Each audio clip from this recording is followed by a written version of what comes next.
Permisi, Bu. Iya. Silakan duduk, Mbak Bila. Ya, terima kasih. Selamat pagi, Mbak Bila. Pagi. Saya Indah, the patient dari Poliklinik Gizi yang bertugas hari ini. Ada yang bisa saya bantu?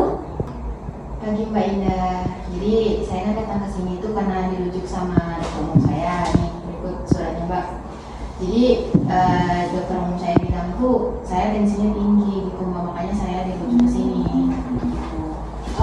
Oke, Mbak Bila. Nah, di sini tertera tekanan darahnya cukup tinggi ya, yaitu 155/95 mmHg. Kalau boleh tahu, saya tahu Mbak Bila, apa yang Mbak Bila rasakan akhir-akhir ini? Oh, jadi gini Mbak, tengkuk saya tuh tegang banget gitu kan Mbak, sakit, terus badan saya lemes. Nah, itu memang gejala yang sering muncul Mbak kalau tekanan darahnya di atas normal. Untuk membantu mencari solusi yang tepat, bisa Mbak ceritakan apa makanan yang sehari-hari Mbak makan dari bangun tidur hingga tidur lagi?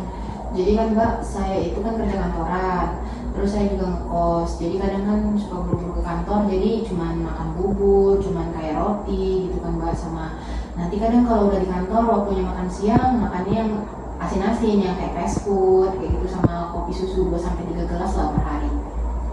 Wah, aktivitasnya kerja Mbak Bila cukup padat ya. Dari cerita Mbak Bila tadi, selain dari makan utama yang sering beli di luar, ternyata ada kontribusi besar dari camilan yang asin-asin serta minuman yang manis ya Mbak.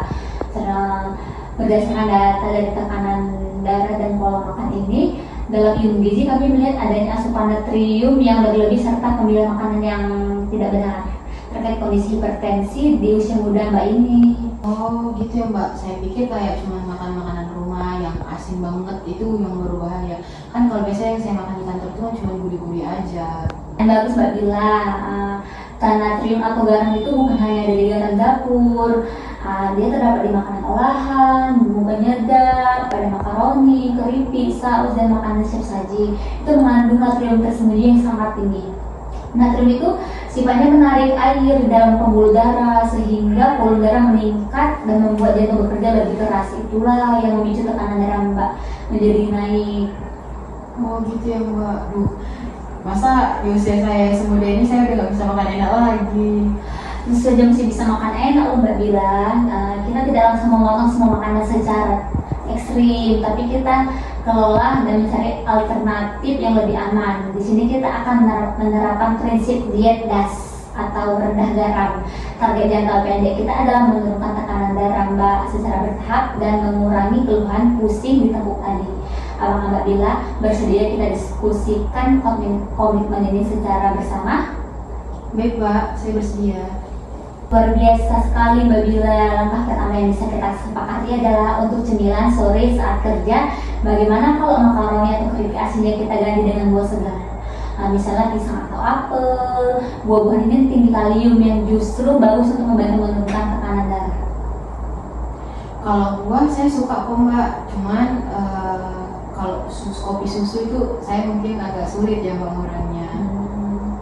Untuk luar biasa sekali Mbak Bila. Langkah pertama yang bisa kita sepakati adalah untuk cemilan sore saat kerja. Bagaimana kalau makaroni atau keripik asinnya kita ganti dengan buah segar? Misalnya pisang atau apel. Buah-buahan ini tinggi kalium yang justru bagus untuk membantu menurunkan tekanan darah. Kalau buah saya suka kok Mbak, cuman kalau kopi susu itu saya mungkin agak sulit ya Mbak ngurangnya. Untuk kopi kita kurangi secara bertahap ya Mbak. Dari 2-3 gelas kita batasi menjadi maksimal 1 hari saja, dan diusahakan diminum pagi atau siang agar tidak mengganggu kualitas tidur Mbak di malam hari. Kandungan kafein yang terlalu banyak juga bisa memicu peningkatan tekanan darah loh. Bagaimana kira-kira keberatan Mbak? Oke Mbak, saya coba kurangi 1 gelas di siang hari ya Mbak.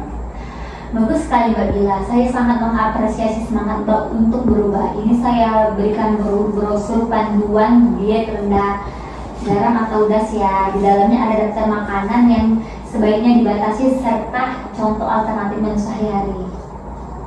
Mbak Indah, berarti saya ganti cemilan asin saya itu jadi buah, terus juga kurangi yang aturannya tadi kopi saya itu 1 hari 2-3 gelas itu jadi 1 gelas saja per hari. Jadi saya coba usahakan Mbak diubah. Tepat sekali Mbak Bila. Mbak sudah merangkum poin utamanya dengan sangat baik. Kita lihat perkembangannya dalam 2 minggu ke depan ya. Nanti saat Mbak Bila jadwal kontrol ulang ke dokter, Mbak bisa mampir ke ruang gizi ini untuk kita evaluasi tekanan darah dan perubahan pola makannya. Terima kasih Mbak Indah, saya jadi paham atas penjelasannya, jadi saya tahu apa yang harus diubah gitu Mbak dari hidup saya, pola hidup saya juga.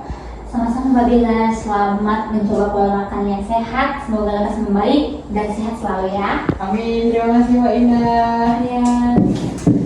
Terima kasih Mbak Indah, Ya. terima kasih banyak Mbak Indah. Ya. Ya. I just had to let you know you're